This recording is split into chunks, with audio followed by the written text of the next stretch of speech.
It's alright, my love. You can cry to me.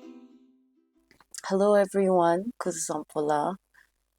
This is Tshering from the Masterpeace Podcast. It's been a while.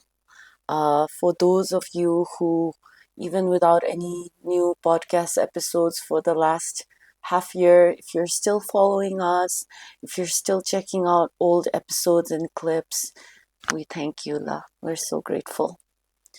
So it's been a while, and now that Masterpiece is back, we felt that we owe the audience to share a little bit about what's been going on this year.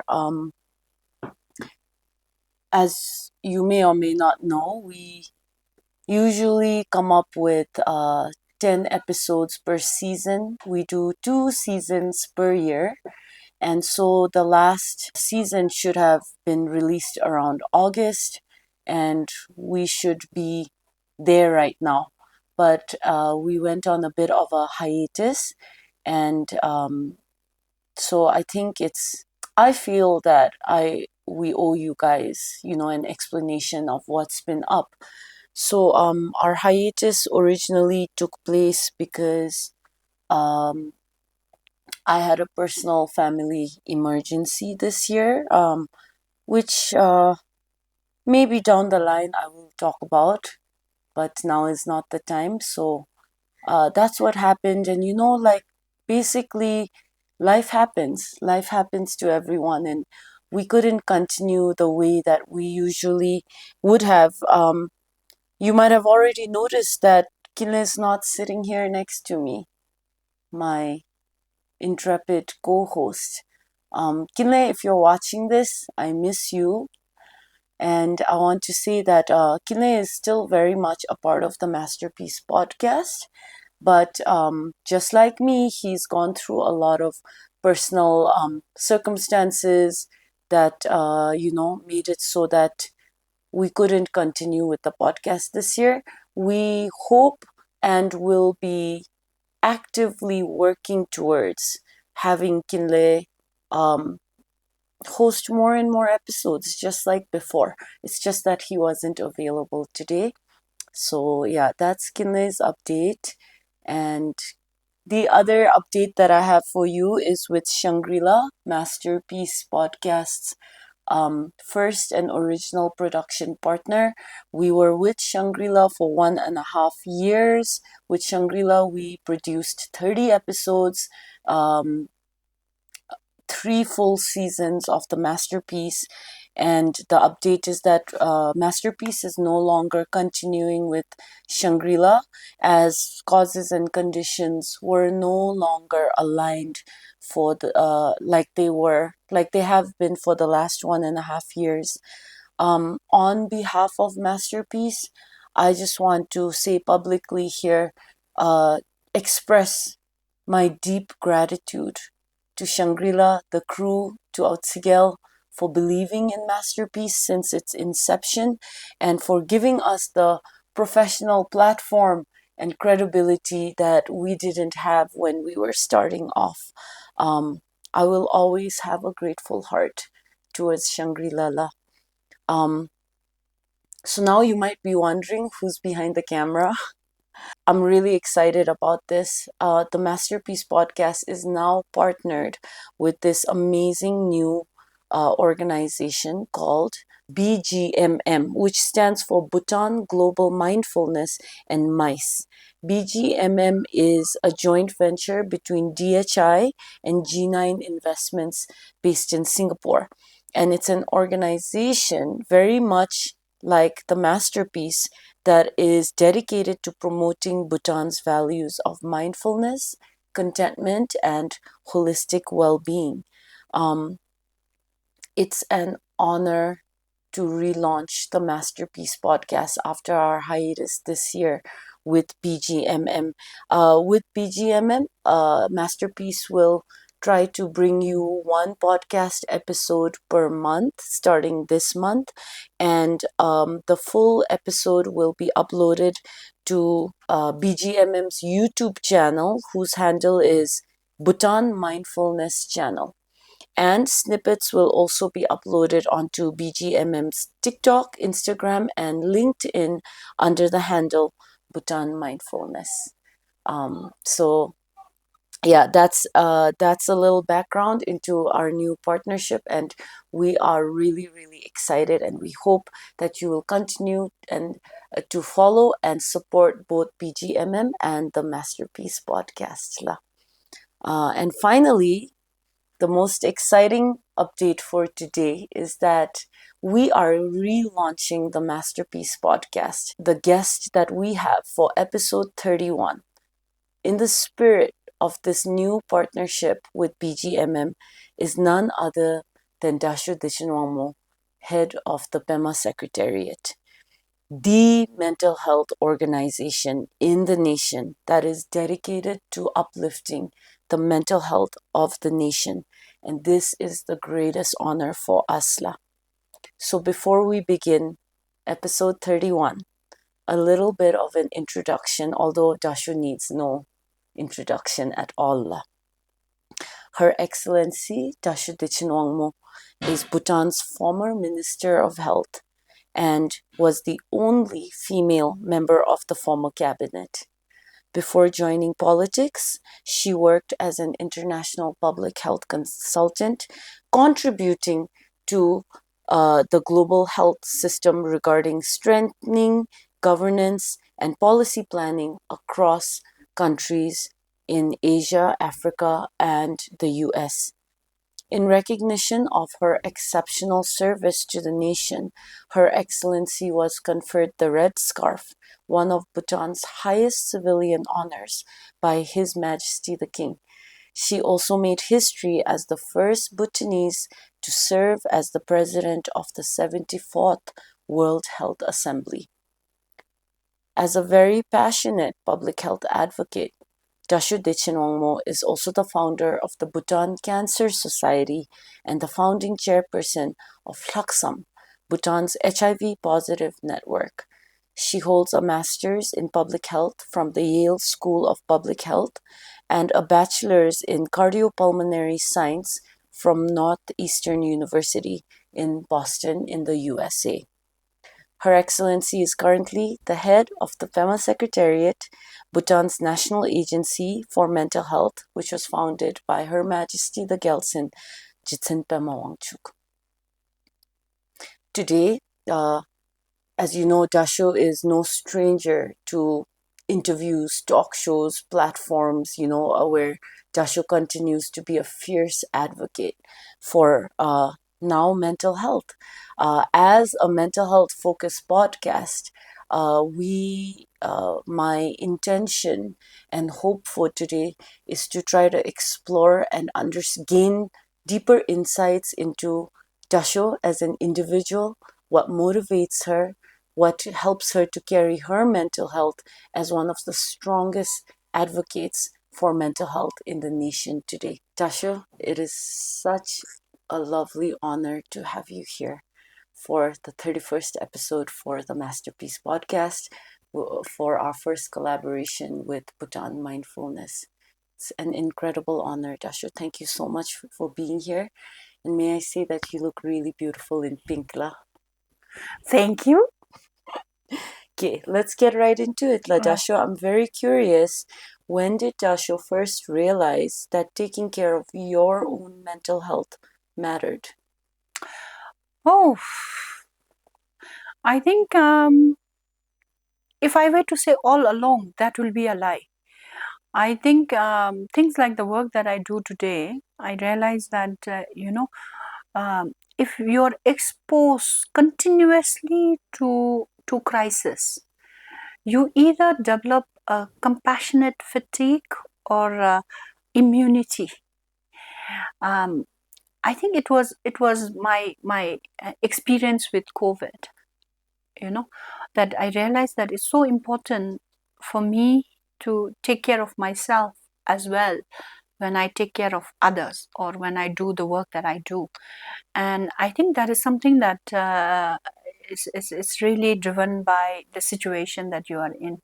So I think definitely during COVID that I realized it's so important to take care of myself as well. That in the work that we do, there's a constant stress, So then being able to navigate those emotions and being able to understand that emotions and say that, oh, I think I need a break. So not many people realize that I need a break. But I think it's so important. So I would say, I think especially during COVID, I must say. Dasho, was there a moment in your experiences during COVID where you were hugely involved in helping to carry the mental health and the physical safety of the nation during that time? Was there like a moment when you realized that I'm burning out, I need to take a step back to take care of myself, otherwise it's going to get really difficult? I think not a particular moment like that where I say, okay, here now I'm on the verge of breaking down. Not that moment. But if I were to look back at the COVID experience, I realized that who you are surrounded with, the team you have, is so important. For us, of course, the nation knows His Majesty was there all the time. From the day we picked up our first case, His Majesty was in the office that whole night, in the office with us. That gave us a lot of assurance that, I can't go wrong, because I have this behind me. I can't afford to go wrong. And I must say, now when I think back, I had an incredible team of young, old health professionals, very committed to the work that you do. Because in any crisis, one alone cannot define success. It has to be a collective effort. So I had an incredible support system. Whether that is in my house, my father sort of taking care of my son. My son was 7 years old, being there, my sisters being there for him in my absence, because during COVID I spent a lot of time outside of my house, because when there was a lockdown, I used to be in the army camp. I had a room there, so I never went home, so my family, they were there for my son. Yes. Taking care of my elderly father. And then in my workspace, I had incredible people that believed in me, the work that I do, and gave 100% that unwavering commitment that we talk about. It was there.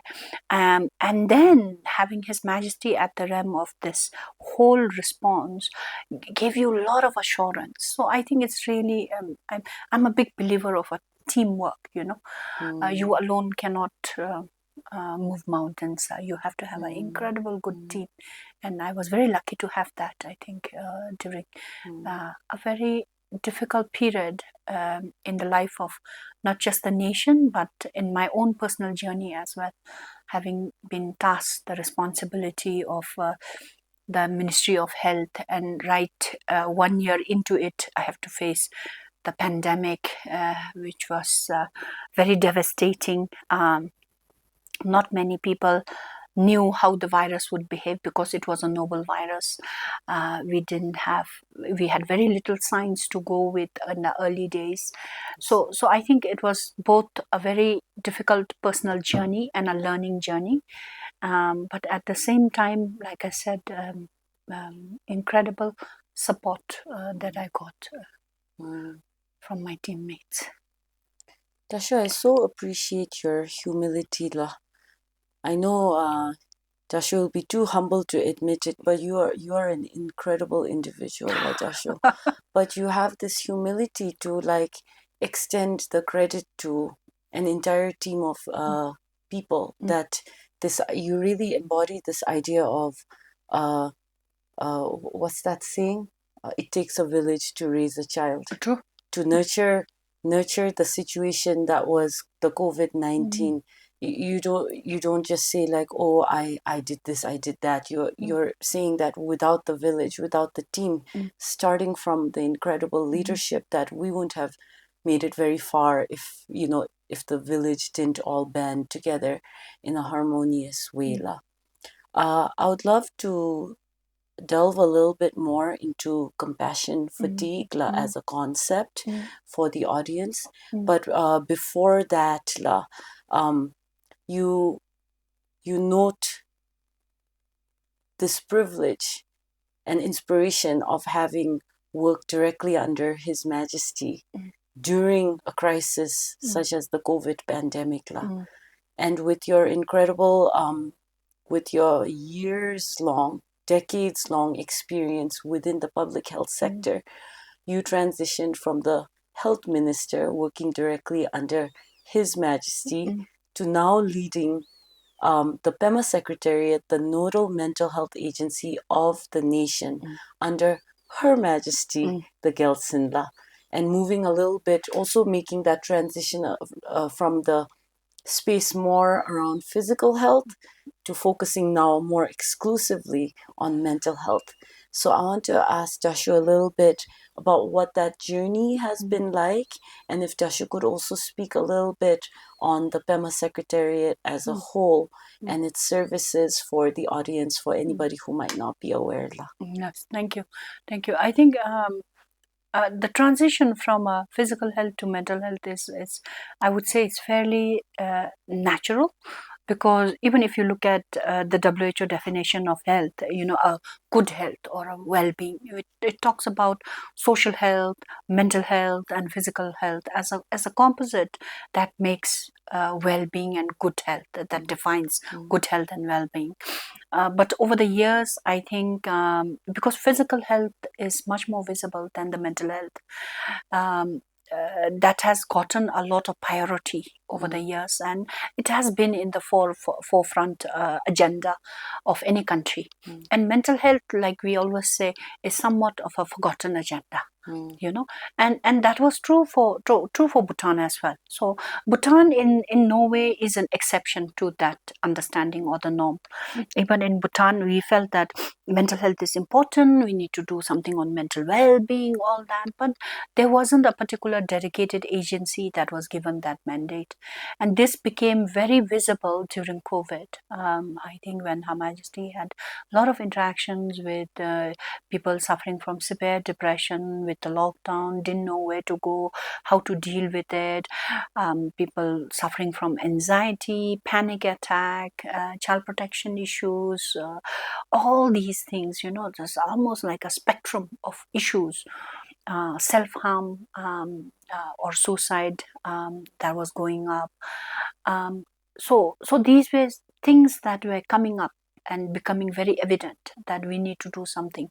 And it was during that time Her Majesty commanded what is there for mental health in the country. And when we did an assessment, we realized that, everybody sort of felt that, oh, mental health is important, well-being is important. But unfortunately, there wasn't a dedicated agency or dedicated action or dedicated resources to really address mental health and its determinants of mental health. Whether we are talking about having a good green space, environment, or whether we are talking about toxicity within the workplace, or whether we are talking about stress, how do you manage stress, how do you do self-care, all that. And we realized that this was grossly absent in our current structure. And it was that leadership or stewardship of Her Majesty that came into taking the mental health in the forefront agenda, and saying, as a nation that values GNH as our promise to the world for well-being, that we cannot afford to not think about mental health. And we need to be very concerted in our effort to really promote mental health, manage mental health, and provide reintegration and treatment services for mental health. So I think that critical leadership or stewardship of Her Majesty was the biggest enabler to put mental health in the four agendas of our country. So like COVID, if you look at it, in many countries that manage COVID. Today, I think when we go around, people say, oh, this small country, resource challenge with only one ICU doctor managed to have the lowest fertility rate. How did you do it, Silabmeva? And we realize that the singular factor that we have, which nobody had, no country had, was the leadership of His Majesty the King. And it, I would say, is the singular most important factor that determined the success of our intervention and where we are today, where we can have conversation with our grandparents, where we can hold a baby, look at the cuteness of that baby. You know, if we had not fought COVID well, today we may not have our grandparents with us to listen to their stories and to hear about what they did in their past life, or to look at a young child and say, oh, this cute little baby is going to be the next Prime Minister of Bhutan. You know, we would have missed that. We would have completely missed that, because really something that it was very, very evident was that as a nation with one, like I said, with one ICU doctor, there was no way we could manage a full-fledged infection. You look at what was happening around the world during that time. You know, countries, big countries with lot of resources, lot of doctors, they had patients on the street. Remember that, you know, from the TV, the photos that we saw, people dying, crematoriums getting filled up, you know, and we saw that, and we didn't have that. We didn't have that because we had His Majesty at the forefront of this intervention, guiding us throughout the pandemic. So that's an incredible level of leadership that I personally saw. That, you know, today when I look back, I feel so incredibly blessed to have had this opportunity to experience that. You know, we talk about how lucky we are to be born in Bhutan and to be blessed with being born in Bhutan, but I feel, I truly feel that we are so blessed to have the leadership of Their Majesties and our beloved kings. I think that is the singular most contributing factor for the success of our pandemic. And today, I think Her Majesty taking on this agenda of mental health, and that too very unique.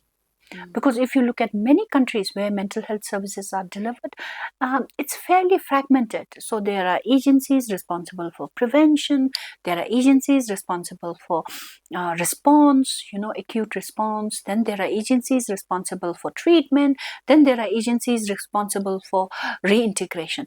And there has to be immense effort to coordinate this, because otherwise you don't get the services. In Bhutan, we believe in what we call holistic and, more importantly, people-centric. People-centric.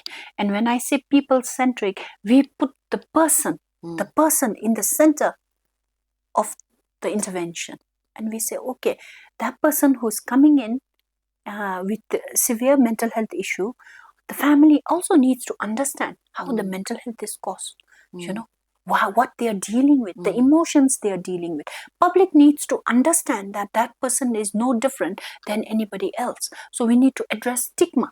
So we realize that we work together with the prevention program to make sure people understand what mental health is, and there is no point in stigmatization of mental health. And then that person may require immediate attention. So response right away. If you're feeling grief, you want to vent out or you want to talk to someone, you know. So I think this is the response services. And after that, if you can't handle it, then you need to go into full treatment. So we provide the treatment services as well. And then once you finish your treatment, you want rehabilitation and reintegration, meaning that, you know, you want certain level of community integration. You want to be back as a productive citizen or meaningfully contribute towards your family or your community or nation at large. And we realize that this continuum care model, what is often talked about and written about in literature and in textbooks, In many countries, it's not implemented because of various factors. But Bhutan being small, we can afford to be agile. We can afford to be holistic in our approach. So that's why we adopted this continuum care model, focusing on the patient. So we provide from prevention to response to treatment to back into reintegration. So all these services, like people say, one-stop shop, one-stop shop, that you get everything, services, so that the people are not struggling to go and being pushed from one pillar to post and say, oh, this is what we don't do, you go somewhere else, so we don't do that. And this approach actually internationally is something that every country is trying to provide that service. But because of the design, it is not happening. Because say psychiatric services, for example, are sometimes in many countries is out of your insurance. Health insurance. So you need to buy for mental health, you need to buy a separate insurance. Providers are different. Advocacy, people who are advocating are different. So in Bhutan, whereas in Bhutan we are small and we can be impactful and we can deliver wholeheartedly everything at a go. And so that is, to me as a public health professional, is a very unique approach that we want to offer this to the world and saying this is how it should be done. And if it can be replicated in other countries, will be wonderful for people who are suffering from mental health issues, which is quite a lot. Thank you so much for sharing that, Dasho. So, Dasho, you talked about in our previous conversation, you shared like how you have working experience in 13 to 14 countries. That's crazy. You've worked in 13 to 14 countries, and you talked about how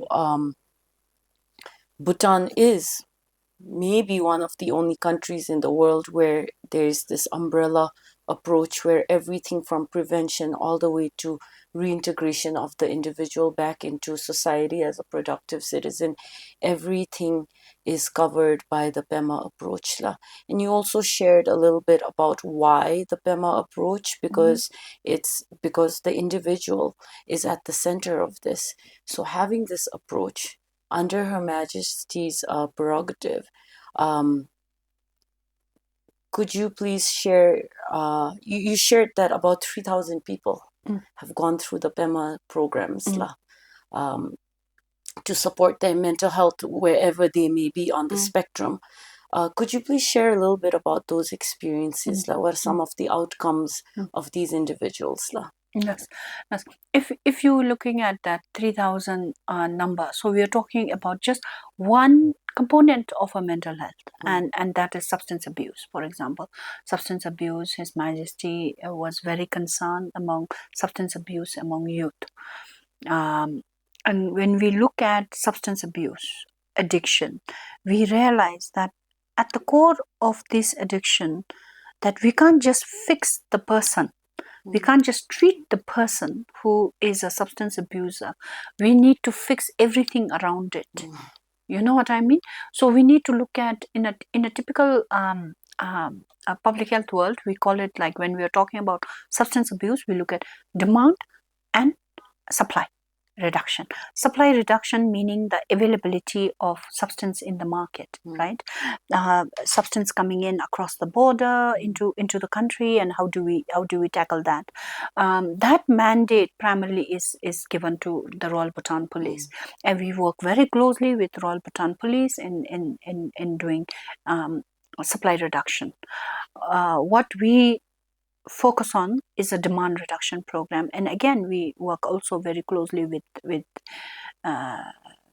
RBP, Royal Bhutan Police, on this, on the demand reduction, is making people understand why they are doing what they are doing. For example, if you take a case of a young boy who came to us. So when we look at him, everybody says, oh, he's a substance abuser, good for nothing. I think we have given him so much treatment. I think the treatment doesn't work. Treatment must be inefficient. It's ineffective, But then we realized we were looking at just him. Mm. No? And we realized that we need to expand that lens and look at where he's coming from. Mm. What is the support he has at home? What has he gone through in his life to be where he is today? Mm. Right? Mm. So what are these conditions and how can we fix? Then we realize that just fixing himself is not enough. Mm. We need to fix the rest of the system. Mm. Mm. Right? So when he goes to the town, that there is less availability of substance there. That is fixing, right?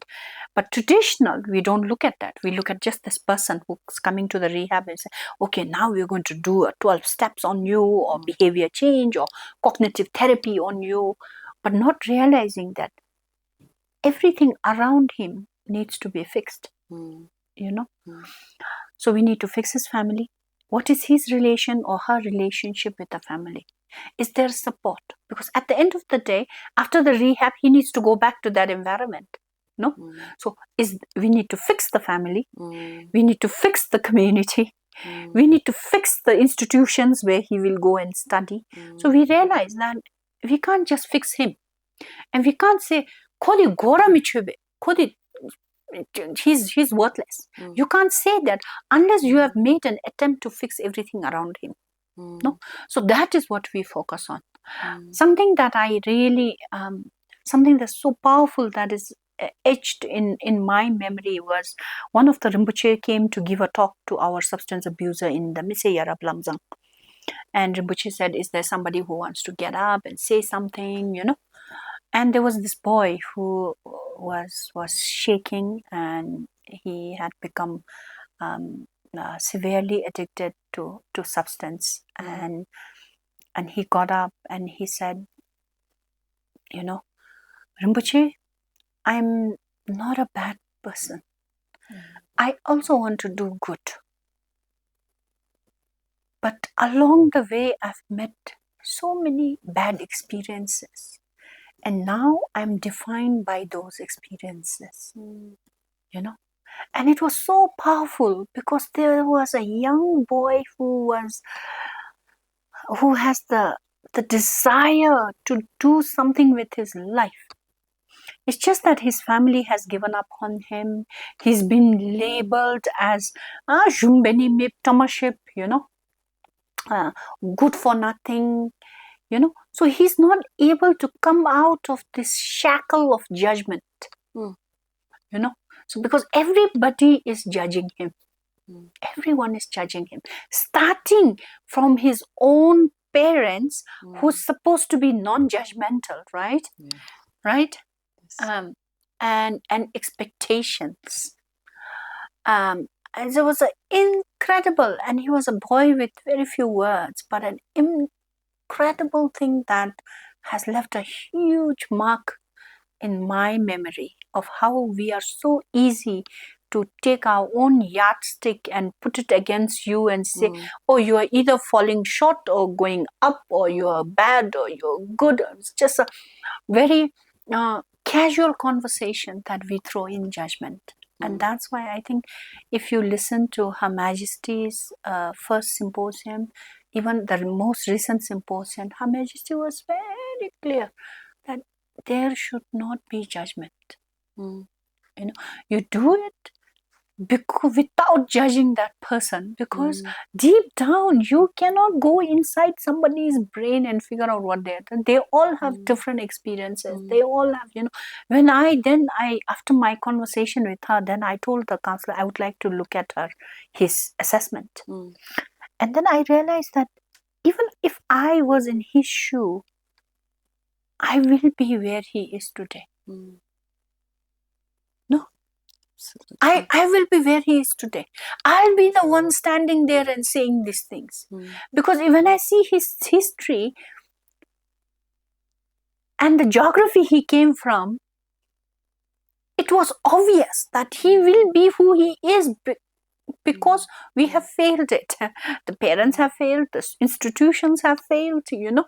So repeatedly, you know, nobody took that extra effort to say, wait, let me give him a second chance. Absolutely. No. Yes. So he was kicked out from one school, then he was caught. He said he wasn't smoking, but he was caught with it and he was kicked out, and then he was moved from school to school, and then families accusing him. He didn't, then more family accused him. He didn't go home. He lotted around cities, homeless, doing nothing. Then what you get into, I need to feed myself, I go steal something, I sell drugs.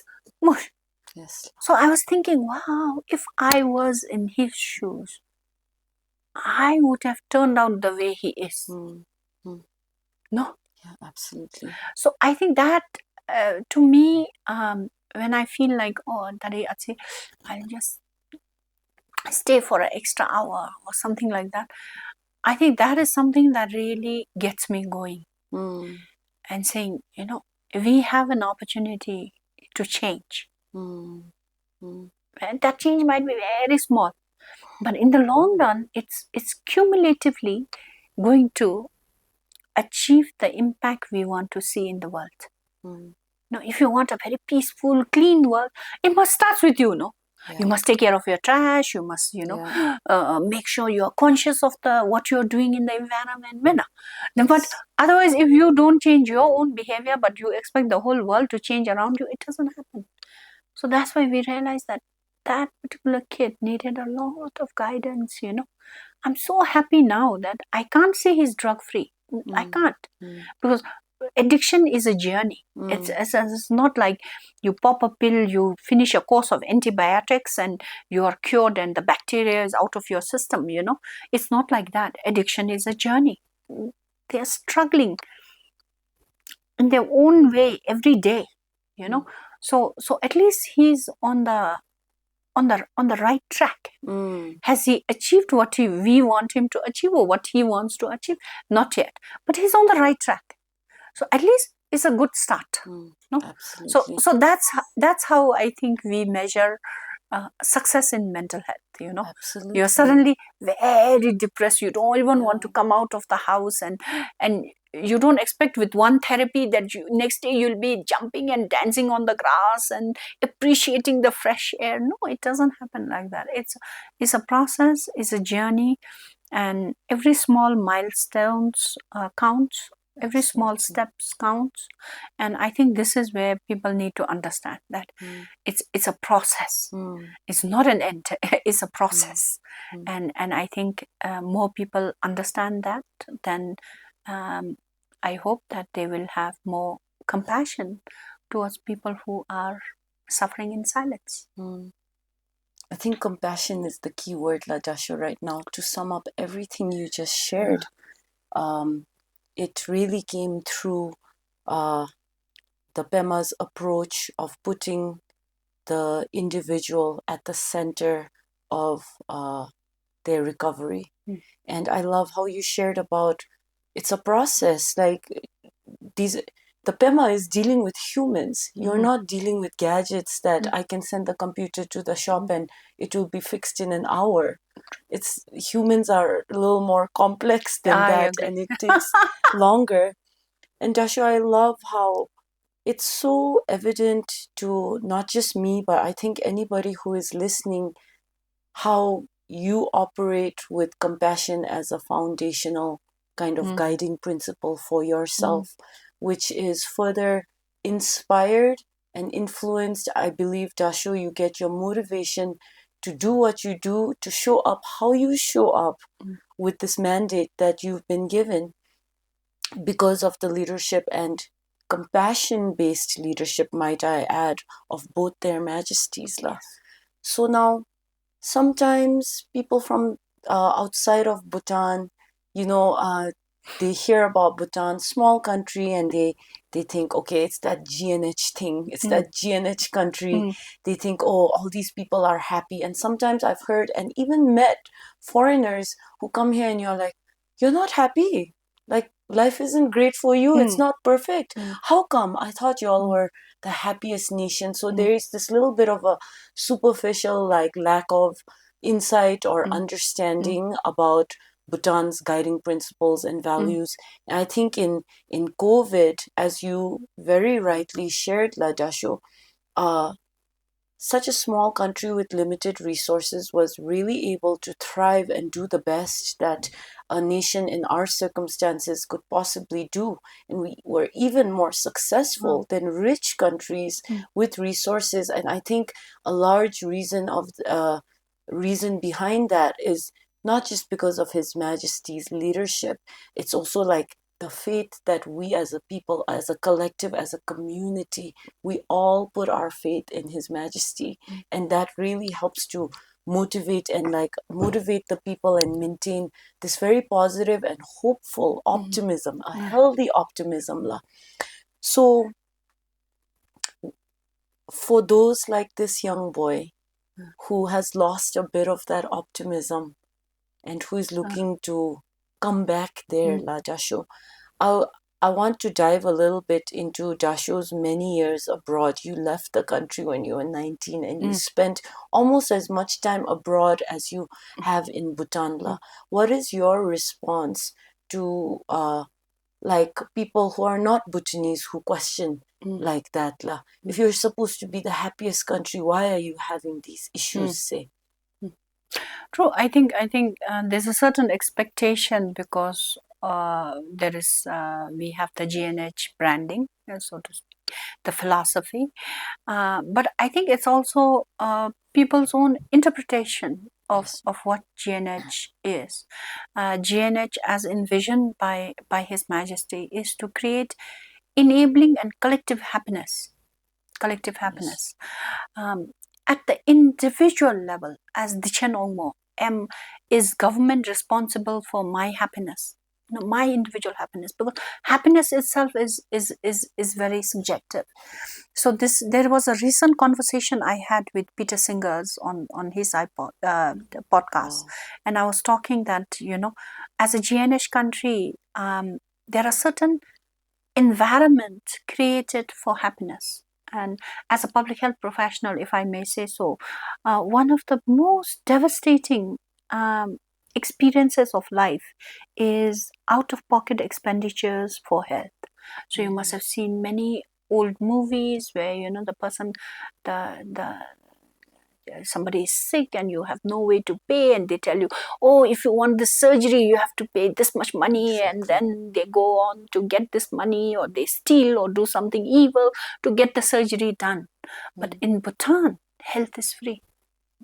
Absolutely. Healthcare is free. And I often tell my colleagues everywhere that Bhutan, probably as a Bhutanese, we are the only population during COVID that we didn't go and check our bank balance. And say, how much do we have? Do we have enough money for the vaccine? Or do we have enough money if you get hospitalized or if you get admitted?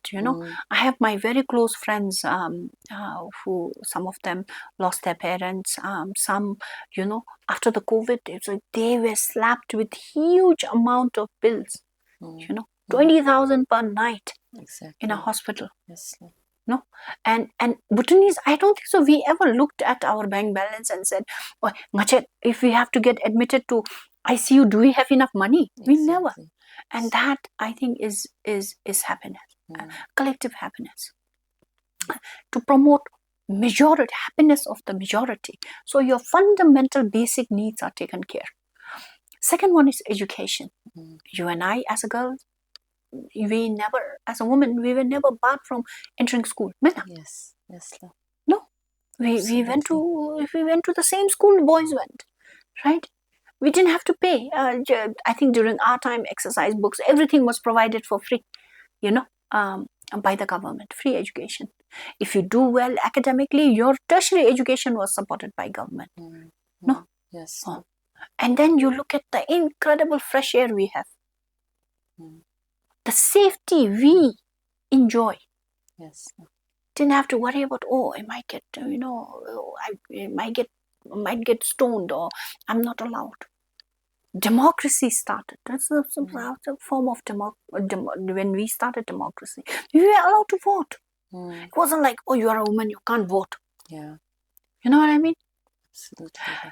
So these are incredible, fundamental things that many do not enjoy around the world. Yeah, we take it for granted here. And we take it for granted here, right? And we don't have to, when we come out and go for a walk in the morning, we don't check our air quality. So do you Yeah. check your air quality and say, what is the air quality today so I can go for a walk? Mina, that's a huge, and this doesn't come naturally. There has to be a concerted effort to do that, to protect our environment, put provisions in the constitution to ensure that we respect the nature, we appreciate the nature. Mina. So these doesn't naturally come. It has to be built, and that building block is the philosophy, the gross national happiness philosophy. Now, at the individual level, happiness is a very subjective matter. Today I get a designer bag and I'm like, ooh, on top of the world, like really happy, but tomorrow I may not have the same happiness. Yes. It's very subjective. But once your fundamental things are captured, then the individual lies on you alone and how you make. And through the process, when you have problem, then PEMA, institution like PEMA comes in to help you get over that hurdle. Yes. So even for PEMA, as you rightly pointed out, we could choose to say, oh, we are all happy, we are all smile, we don't have this. No, Yes, you can choose. But that's not what Her Majesty and His Majesty wants. Both Their Majesty wants that we face the reality, and we, as a small country, we look at our issue and find solutions. So we are more focused on finding solutions to our problem. Yes. And fixing it. No, not pretending it's not there. Absolutely. We don't want to pretend. We want to say that yes, we have as a GNH country, we have mental health issue. That's why we are building the mental health hospital. Yes. Right? Absolutely. Yes, as a GNH country, we also have suicide. We are no exception. We are no Shangri-La.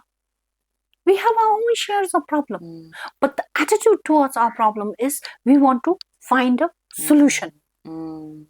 Right? And we want to make a difference in the life of that individual. Yes. No. So that's why this trust and confidence in Their Majesty is again a huge enabler for this. And I always say, at the end of the day, the GNH and the love for our country is in our DNA. People who are watching, if you are Bhutanese, as you come into the Paro airport, you have a butterfly in your stomach. Yes. Sometimes you have tears coming down your eyes. And the music. that just gets into your nervous system and creates this intense emotion that's very difficult to describe, but you feel it. Yes. The chokingness in your throat, the butterfly in your stomach, the emotional thing that you feel. And that to me is GNH. That to me is GNH. Even during COVID, I shared earlier that, the first national address in His Majesty, I clearly remember when I watched this with my staff in my office in the Ministry of Health, the first national address.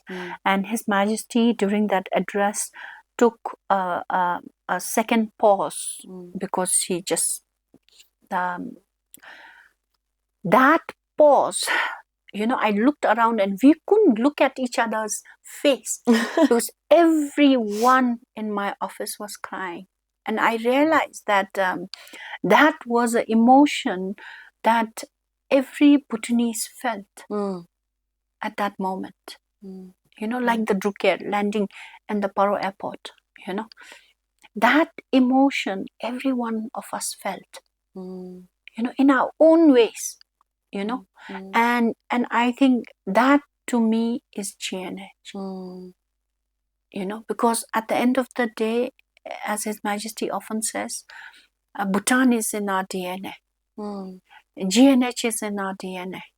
Wanting to be compassionate, empathetic, wanting to do something for Bhutan, for the country, is in our DNA.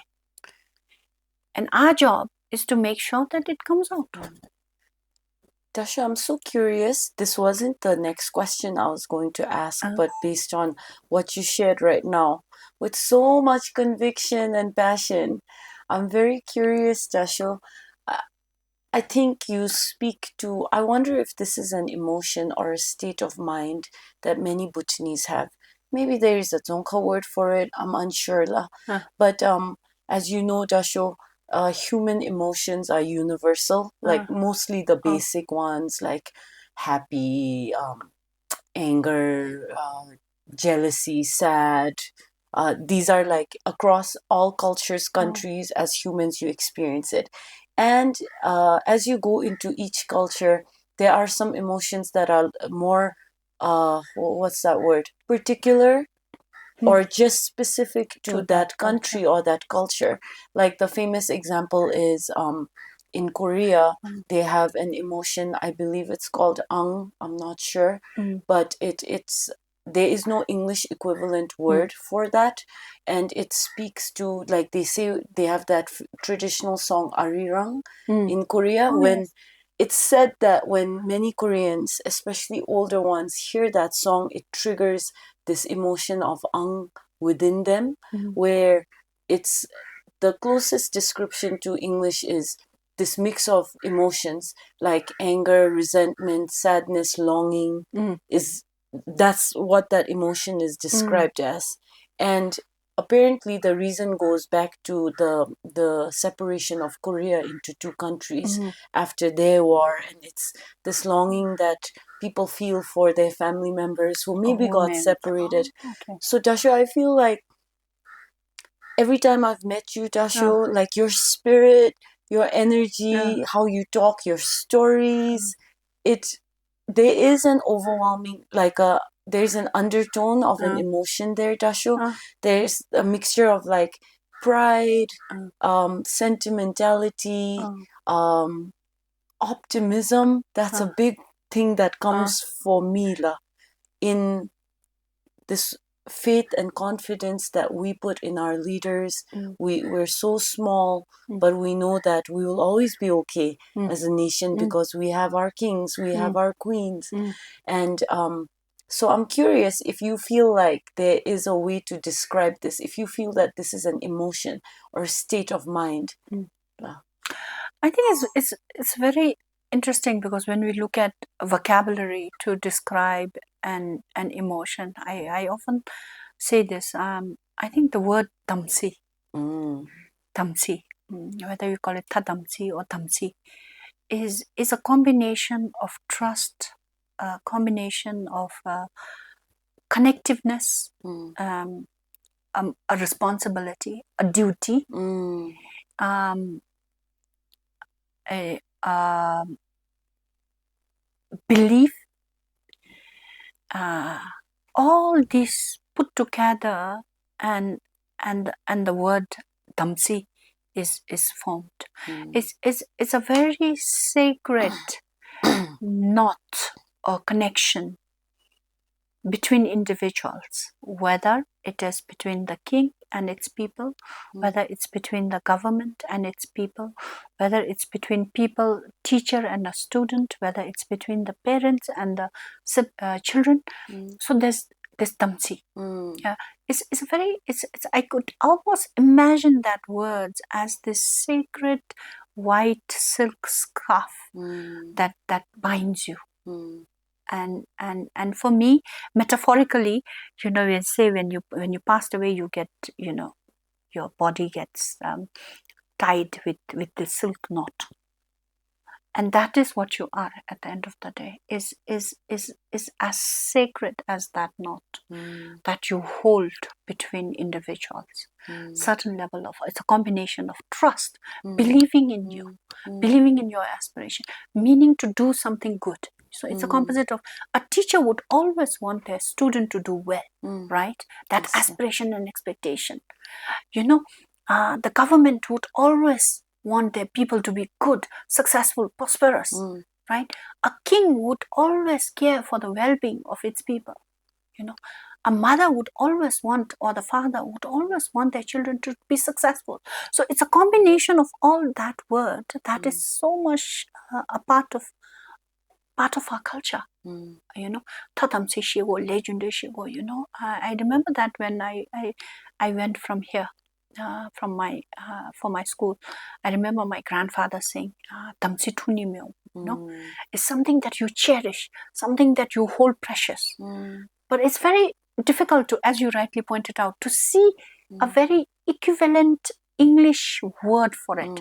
But if you were to talk to a Bhutanese saying, "Tamsi thu sonu," so Then something like everybody at least gets it. something very destructive has happened, Yeah. So everybody gets it. Everybody Yeah. feels the emotion. Yes. Aru tatamsi lejum do, Yes. lam lejum jo, lam de lejum jo. No, then people feel, wow, but you can't describe it. No, but you can feel the emotions, I think, It's the sacred ties that bind us. Yes, yes. And I feel it's such a it's I'm so glad that this has come up in this conversation, La, because when we talk about taking ownership of our individual mental health, how much more can my country give me?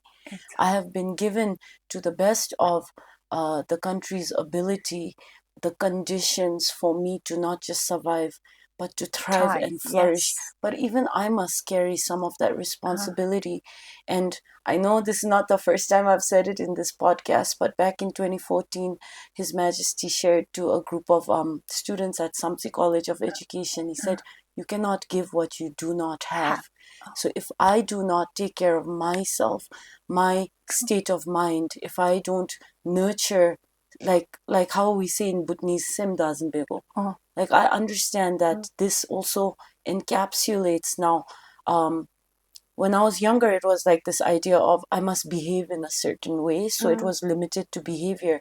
But as I get older now, I understand that my behavior is a reflection of my state of mind, and that is something that is my personal responsibility to nurture and to guide towards the direction that that will allow for the best version of myself to show up, so that I can give the best of myself.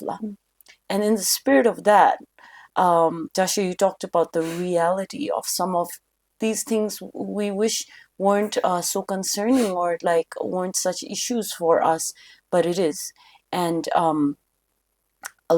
in line with that, as you were mentioning, Dasho, in the earlier part of this conversation, on this term called compassion fatigue.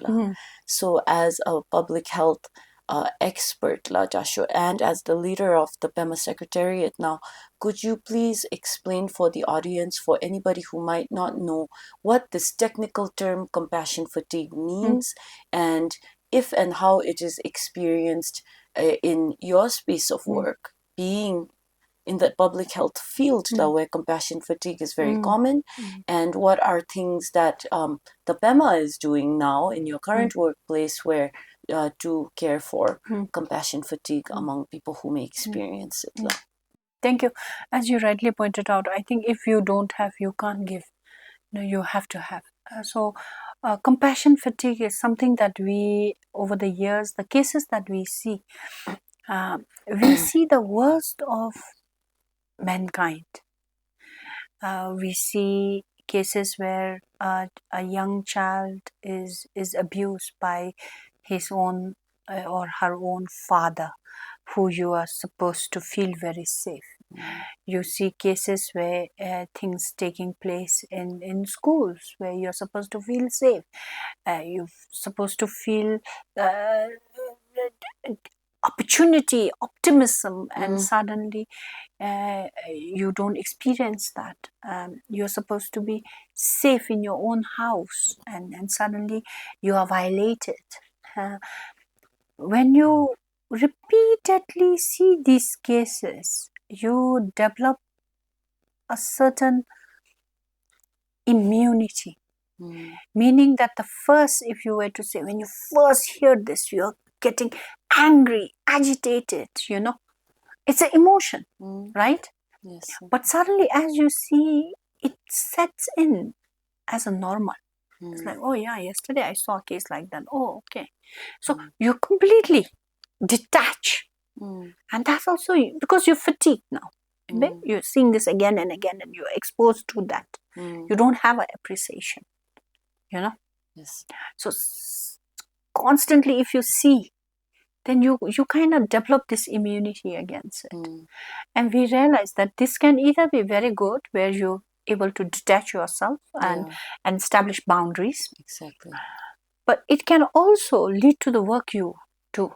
Because, say, if you become very fatigued and say, I'll look at this case tomorrow. Because you suddenly are so detached from this that you no longer feel the same level of energy as you felt when you first saw this case, and we have, over the years, what we have seen is there will be some of our protection officers, the moment they see a case, first few months, they'll come, they'll say, Dasho, we don't know what to do with this. Oh, we are experiencing this, Dasho, and the family is like this, Absolutely. And suddenly, you see your 10th case, and you're like, hey, Dasho, it's like this, and there was like this, and it's like this. That's it. Yeah.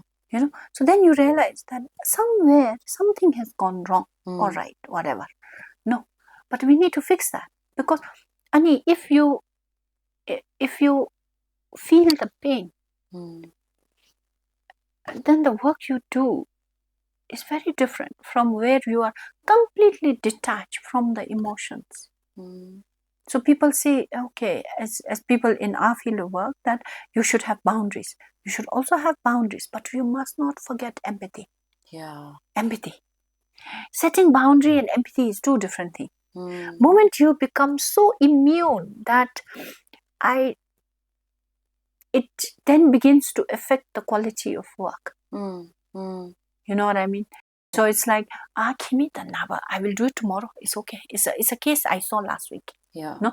Yeah. Whereas if you have that empathy in you, you set your boundaries, but the empathy will tell you, is she been taken care? Has she gone there? So then at the end, the person you are serving gets much more of a compassionate care. Yes. That is coming out of the empathy that you feel for the person. Right? Because at the end of the day, the cases we see are something that sometimes you can't even imagine.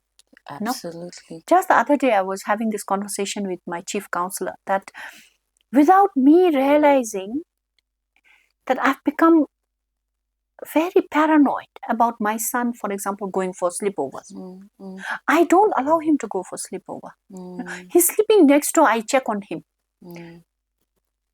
It's a little bit... No. So it has just crept into my own life without me realizing. No, because I think, if I send him for sleepover, the horrible things that can happen, the every possible horrible. Yes. Yeah. And because earlier it used to be like, oh, this will never happen. No, because now you see the cases, you feel like, oh, it can happen. So us, without even us realizing the work that we do, realize that it just affects you in a way that you are not even conscious about it. No, so that's why in PEMA we have, like, every last Friday of the month we have what we call a well-being Friday, and where we just relax and we do self-care and we laugh out, we discuss, and even for the counselors, the mentoring is so important. So we focus on, okay, if I see a very difficult case, how do I go back and discuss somebody with someone, so that, because it's fully a confidential case, so it has to happen only within the counselor's profession. It cannot, they can't come and discuss the case with a program officer here. So that's why within the counseling field we have developed this mentorship program. So the counselors, if they are clinical counselors, they are not able to handle this case emotionally, then they will consult with the psychologist or psychiatrist to guide them how to do it. So there's a constant hand holding, and through this process we also talk about what we call a trauma care or self-care, so that even for the counselors and your frontline workers, because they also need that support as much as the other people who receive. And over the years, I think this has really proven very effective for them to at least not feel all bottled up, and even if they are judging, that being able to vent it out and discuss the case with somebody who is at a higher level. So that's how we build the care model, especially for the frontline workers, because they are the ones who see cases on a daily basis, and some of them, like I said, very depressing. So it does stay with you, because as a human being you can't help not feel the emotions. Yes. And so these kind of programs does help a lot in terms of helping them cope with situations, promote their own self healing or a self help or self care. So we really emphasize on this team building process. Once again, it's really evident that compassion is at the heart of how the PEMA operates, in line with Her Majesty's vision and leadership. Dasho, the word for empathy, which is takes a big place in how the PEMA operates and how the PEMA builds the world that it envisions. The Dzongkha word for empathy is nyamtsor, right? And if you break that word down, it's nyam is like together, and tsor is like together feel. So it's like a double-edged sword a little bit because if you weren't an individual who experiences a lot of empathy, if you didn't care as much about people's lives or that they're suffering, you probably won't end up in these kinds of professions, which includes the bulk of the professions in public health, I think. So first of all, you're already somebody who feels a lot of nyamtsor to join a profession like this. Now you're in this profession. If you don't manage it, or if you don't balance your levels of nyamtsor when you're handling your cases, now you're totally getting carried away. Your emotions getting carried away into each case. And as you shared, Dasho, even somebody at your level of experience, you didn't notice it immediately, but it crept in. And suddenly it's having an impact on your life, where your son's life is directly impacted as well because of these experiences with the realities of some of the issues and challenges that your institution deals with. So Dasho, how do you balance that? Besides all your practices, your optimism, you engage in Wellbeing Friday, you continue to mentor, lead, but anything personal on your end to maintain your own inner balance? I think for me, is really doing what I love the most. I enjoy reading, so I get a lot of happiness from picking up a book. I'm a very old school. I can't do tablets. I can't do books on computers. I need to feel the book. I need to flip the page. I need to make Smell a the mark, paper. smell the pages. So I think finding time to do what you really love, I think is so important. Personally, reading is one. The other one is cooking. I enjoy cooking. I enjoy making a meal for my family.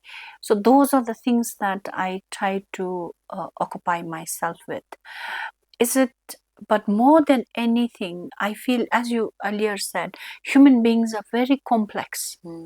It's very complex to figure it out. But being mindful of the emotions that you are having is I think is very important.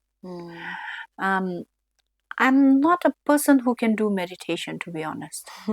If you ask me to meditate for 5 minutes, I can probably do like 1 minute, and I have to be doing something. So for me, I think recognizing that it's affecting me and I need to look at it closely, I think that realization is very important. And to say, okay, letting go.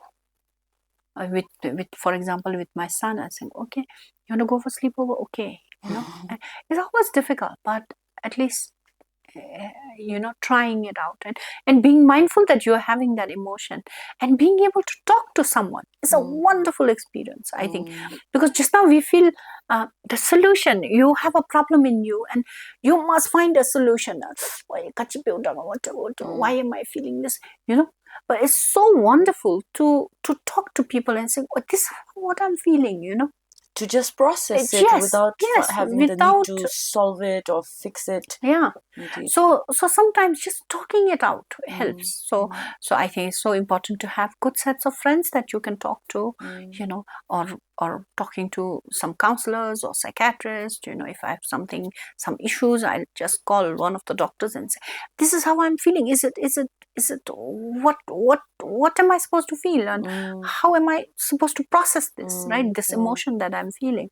So I think it's okay, just because you are talking to someone, or whether it's a counselor, or because in school we have this thing that if you go and talk to the counselor, it's like, oh, you're in trouble. Yeah, there's a negative connotation. So same with going to psychiatrists as well. That, oh, you're going to the mental health hospital, you probably am cuckoo. Or you're something mentally off with you. Yes. But I think people don't realize that there's so much benefit to just talking it out, and you need not be in that space. You're just figuring it out, and it's okay to talk about it and go and seek help. And this is something even Her Majesty has repeatedly promoted, is seek help when you need it. Don't wait till you really become very destructive, both to yourself and to others. Don't wait for that real bottom thing to happen. But meanwhile, if you realize that you're feeling certain emotions, sort it out. Call us, give a call, or go and see someone, and sometimes it's the small things that you feel is so complex, but then suddenly when you talk to someone, it's like, wow, why didn't I think about it? It's so simple. So I think coming forward to seek help, that's so important. Yes. And finding friends that you can talk to, or parents or relatives, or the health professionals that you can talk to, and then when you talk to, without being judgmental of the person, so I think these are some things, but at the end of the day, I've not really figured out the recipe for it yet. So I feel I'm still learning how to cope up, because the job that our current job, I think, like I said, we see the worst of humankind, and then you realize, okay, you can't help but think, oh, she deserved it, or but how do you hold your own judgment and cultivate that empathy, and that, I think, is the most difficult. I deeply appreciate that, Dasho, you speak very honestly, like, I'm not sure that I figured it out. I'm not sure that I ever will. Yeah. Because things are always changing, the circumstances are already changing, and whatever I know or whatever I do, maybe it's working now, doesn't mean it will necessarily work the other day. So I love this spirit of adaptability and curiosity and growth mindset that Dasho clearly has towards a very complex field of work. And once again, Dasho, everything you share, I feel like it's so GNH coded. I feel like the undertones of kindness and building a kind society is so deeply rooted there. I think it was the PEMA second symposium last year. In Her Majesty's speech at the symposium, she talked about the disturbing rise in suicide cases. And I quote, she said, losing even a single life to suicide is a collective failure on our part. And what really stood out for me from that speech was Her Majesty's call to care for not just professionals who work within this space, but that it's society's collective responsibility to take care of each other. And as Dasho very clearly pointed out in what you shared right now, it's something as simple as being there as a non-judgmental listening ear for those who may just need to process some experiences to build that trust and relationship with them. So I just want to share my gratitude for Dasho really embodying that. My next question is, as a mother, in the few times I met you, Dasho, it's so evident how much you love your son. Every time he's brought up or you talk about him, your eyes just twinkle and light up. And I can clearly tell that he is a great source of how you maintain your positive mental health overall. So as a mother, are there any things that you feel concerned about regarding his mental health, as in the mental health of the youth of the country, and some challenges that they may face as we move towards an AI-driven future and world? I think when I look at my son, the competition that exists from when I was a child, the need for constant validation, the need to compare, has changed greatly from when I was a child to when my son is now. Something that I shared with you earlier as well, our own experience as a childhood, this birthday goodie bag that I got of a disco pencil. We got it as a goodie bag, and there was no concept of goodie bag, and I was seeing this disco pencil for the first time in my life, and with the strawberry eraser, and I can so vividly remember the shape of that pencil and the eraser, and how fascinated I was that, without having to use a sharpener, this pencil, come out and it can write, and the sharpened pencil comes out, and the smell of that strawberry scented eraser is so well etched in my memory that I can even now, when I talk about this incident, I can smell the eraser.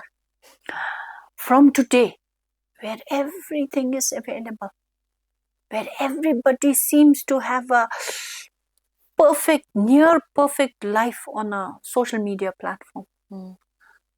Vacationing here, vacationing there, experiencing this, experiencing that. Now, in nowhere I'm saying social media is bad or good, but I'm just saying that the bombardment of information that is there, a constant stimulation of either watching a TikTok or Facebook reel or a Instagram page, or as you walk, the stimulation that you have is very different from the stimulation we had. I think during our time we had a lot of time to process, to think, like enjoying this scent of this eraser. But today, I think if I were to give the same eraser to my son, he will look at it. I don't think so he'll even bother smelling that. It's nothing special, right? And yes. It's like it's a pencil. That's it. It's full stop. And because there's so much stimulation, external stimulation that is happening, that you don't give enough time to appreciate what you see, and also be there for the moment, in the moment. You know what I mean? Yes. So they're also, my friend went here, my friend did this, I saw Instagram post, I saw a reel.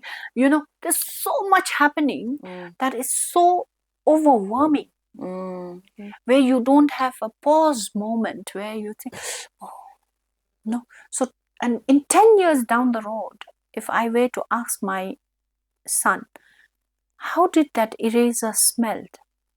I don't think so he will have a recollection of the way the recollection I had, of that moment, of that color of that eraser, the shape of that eraser, the pencil.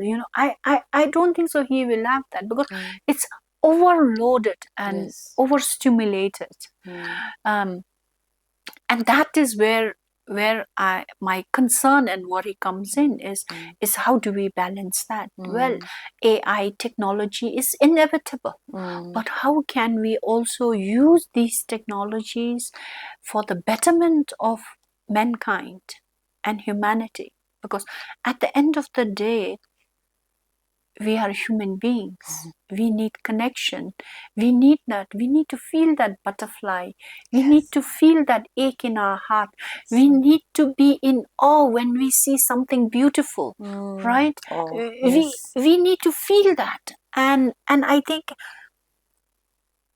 these comes only through taking time, reflecting.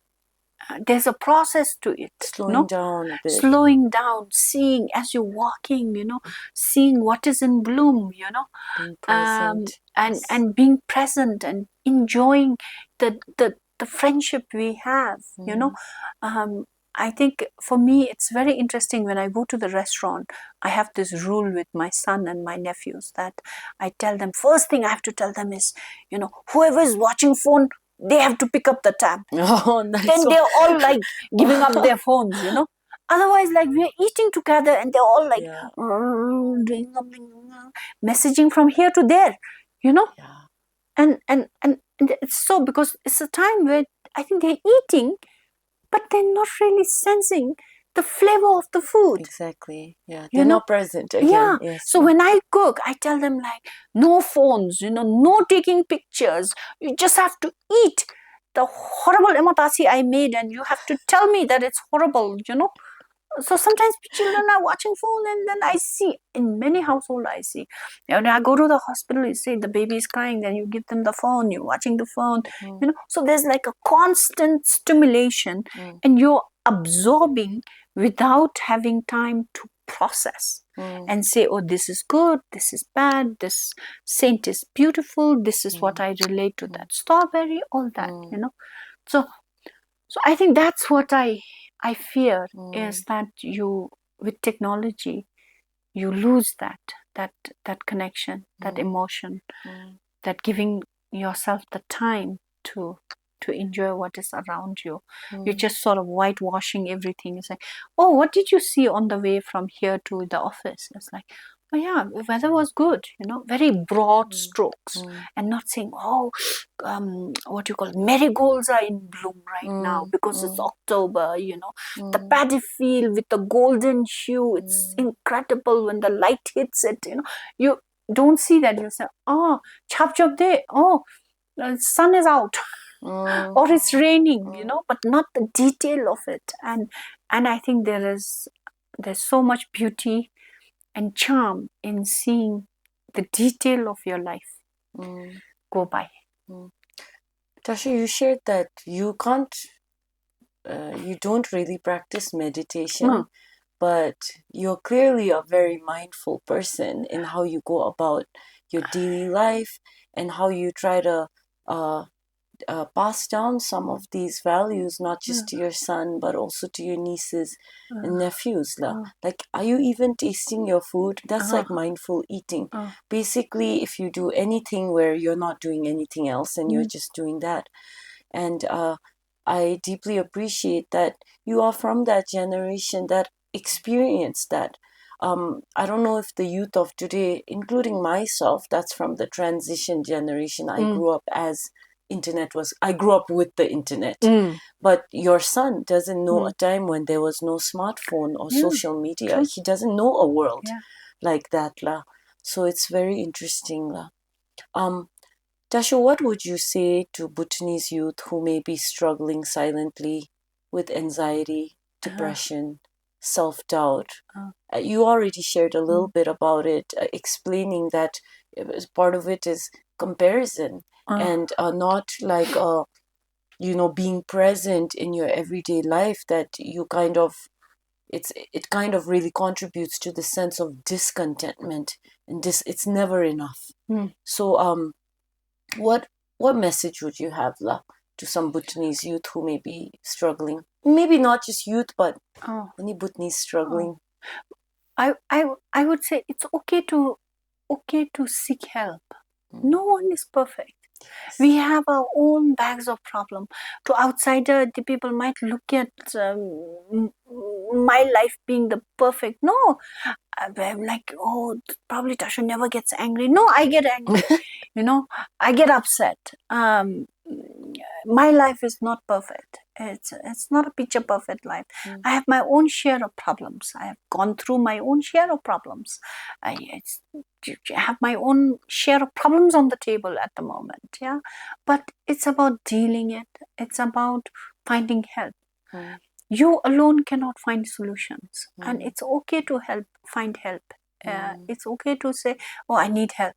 And I think for a Bhutanese, sometimes I think it's the most difficult step To ask to for take, help. to ask for help and to reach out to professional, because there's still a certain level of stigma that, oh, if you were to go and ask for help and say, why I'm feeling this emotion, how should I deal with it? Then people say, pasim dingdira minu, willpower minu. That seems to be the most common, is the willpower. I don't know what the willpower is, but willpower minu, you can do it, But and it's also important to forgive yourself for not being perfect.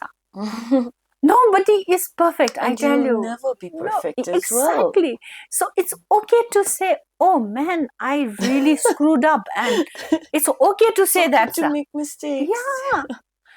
Something that I always tell my son is, something His Majesty said about, resilience. We often talk, it's such a beautiful work, resilience, build resilience, strengthen resilience. We give this word resilience in many, many big talks that we do. I realize at the end of the day is when we look at, as a child, you're learning to walk and you fall and you don't give up. You see, you'll get up again and you'll walk, sir. Because if that child has first fallen, has given up, then he or she, the baby will not be walking, sir. Baby will be like a 18-year-old baby still sleeping. Most.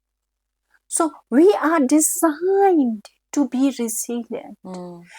We cannot guarantee that you will fall. I tell my son, I can't guarantee that you will not make mistakes. I can't guarantee that you will be the perfect son. I can't guarantee that you will not do drugs. I can't. No, but I want to be confident that when you experience that, you will still get up, clean yourself up, and start walking.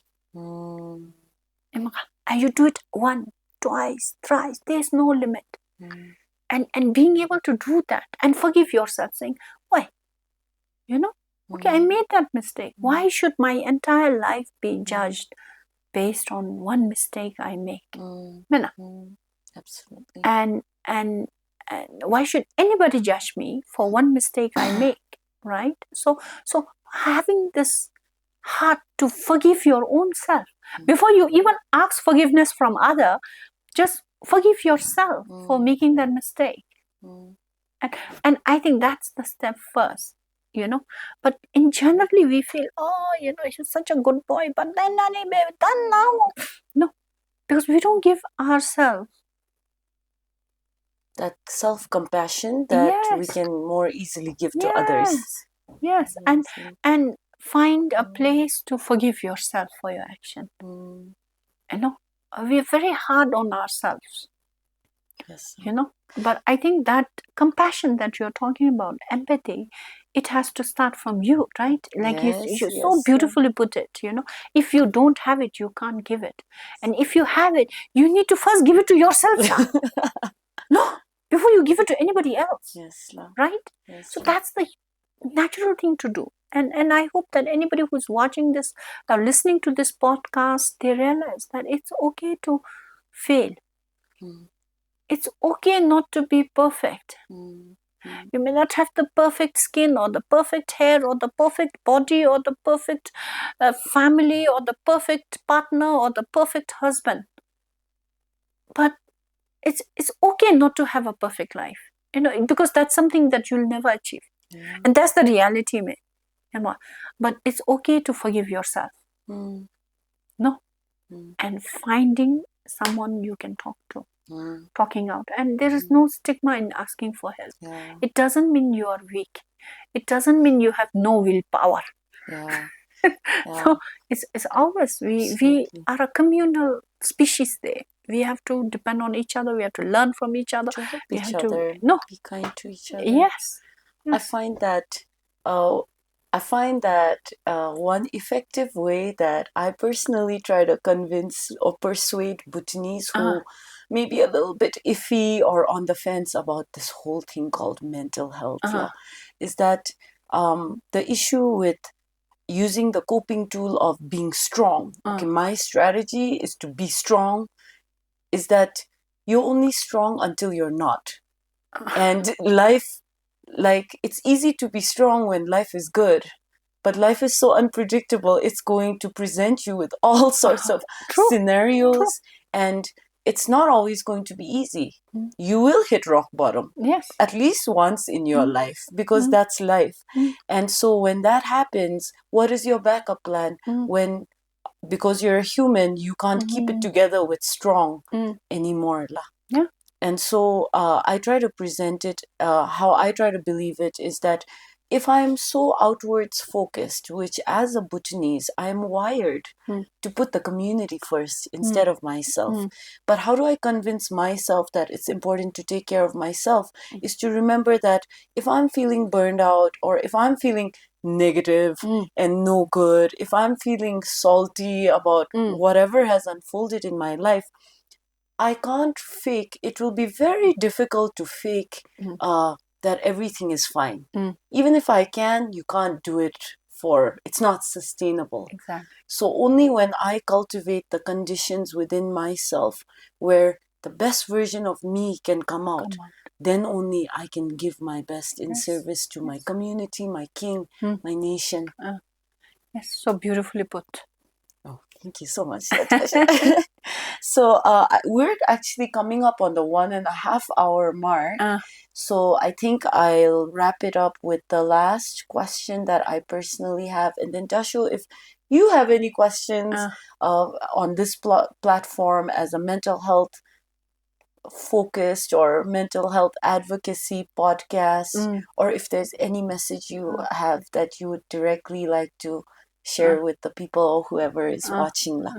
So my final question, Dasho, is, the fact that the PEMA Secretariat exists, created under the leadership at the highest level, having such a powerful vision.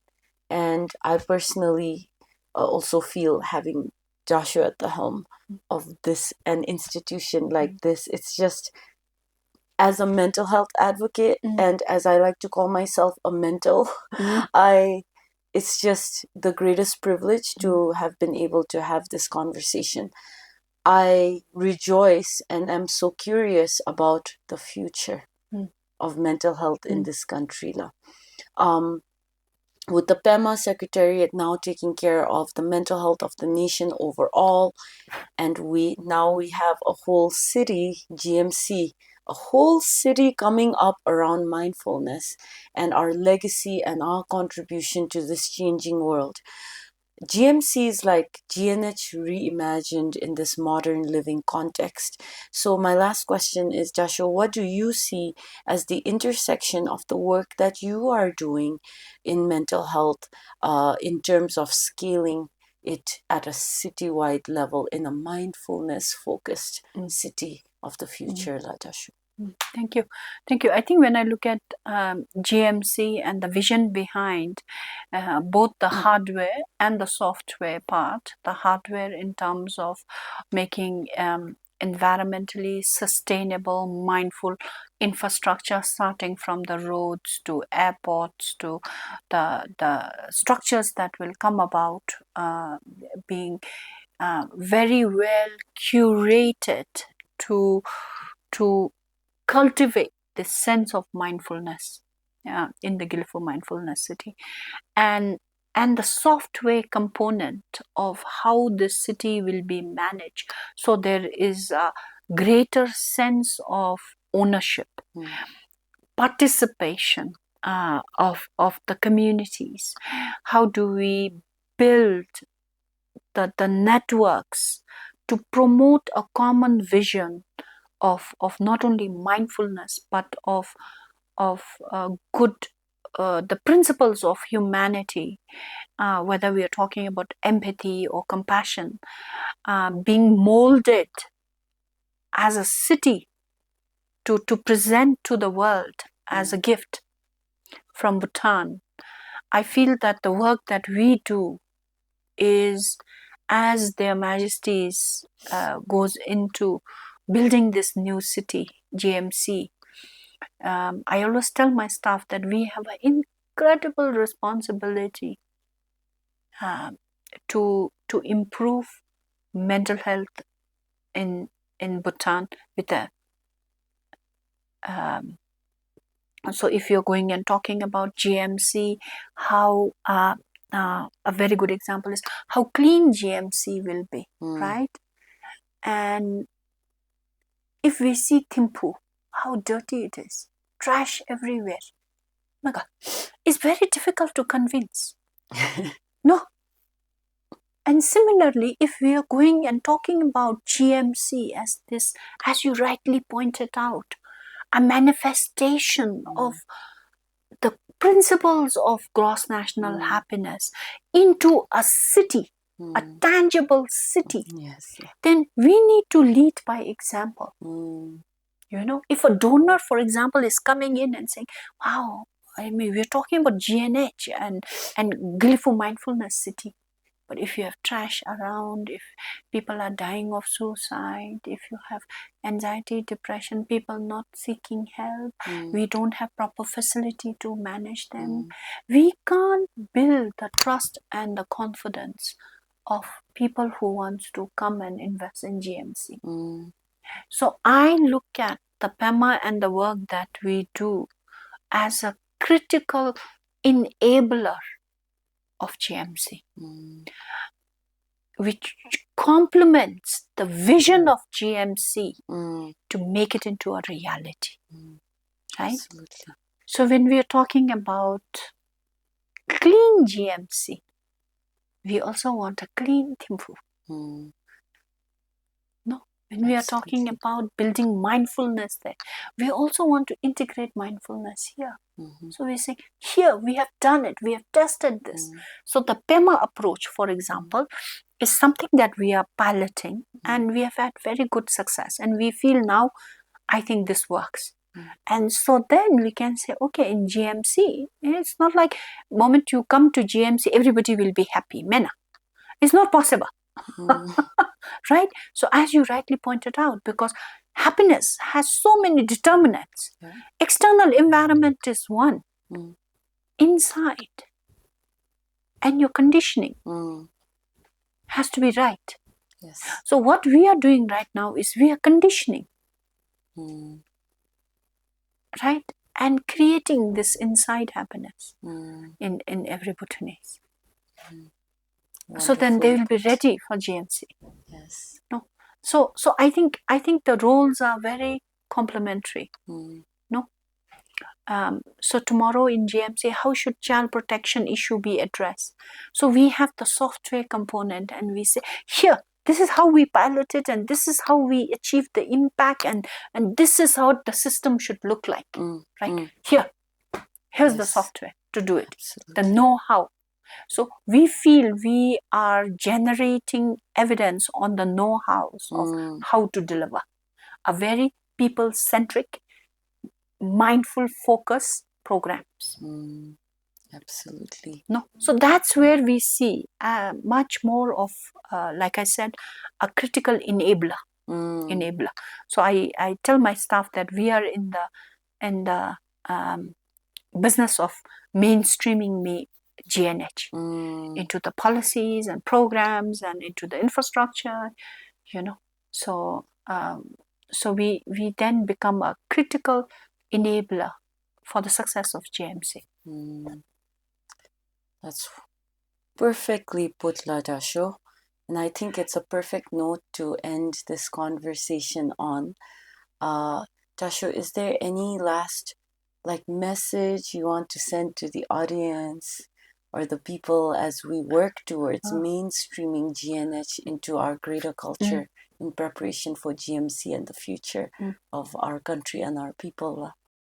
I think I really want to congratulate the team on having this platform, because I think there has to be conversations and dialogues and discourses, because it's only through these platforms and conversations that we can collectively come up with solutions and ideas. Because if we keep it to ourselves, I think it does not generate the momentum it requires. So I want to wish all of you the very best. It's wonderful to see very young people, very committed to not only promoting the agenda, but also promoting the values of our own country. As you rightly pointed out, compassion is a part and parcel of who we are as a Bhutanese. Trust in our leadership is a part and parcel of our governance structure. Solidarity from an old grandmother to a young child, when we, on the national day, when we wave our national flag, the emotions we feel is so much part of our DNA. And through platforms like this, reaching out to a wider world to see what Bhutan really is and what Bhutanese people believe in. It's a wonderful initiative. So my very best wishes, and thank you again for the opportunity. And it was a wonderful conversation. Thank you so much, Dasho.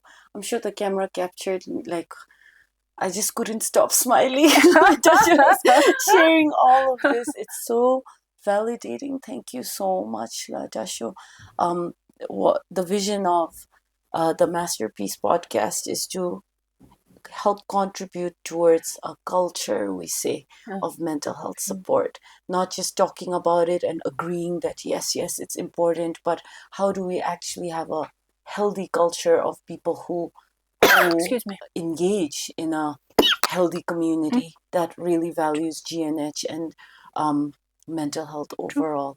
And I think in that spirit, it was just so right, like the alignment here, the causes and conditions, everything that happened, that in the month where the world celebrates World Mental Health Day, which just happened 10 days ago. It's been the greatest privilege, Dasho, to have you on here. Thank you so much for your time, Dasho. Thank you.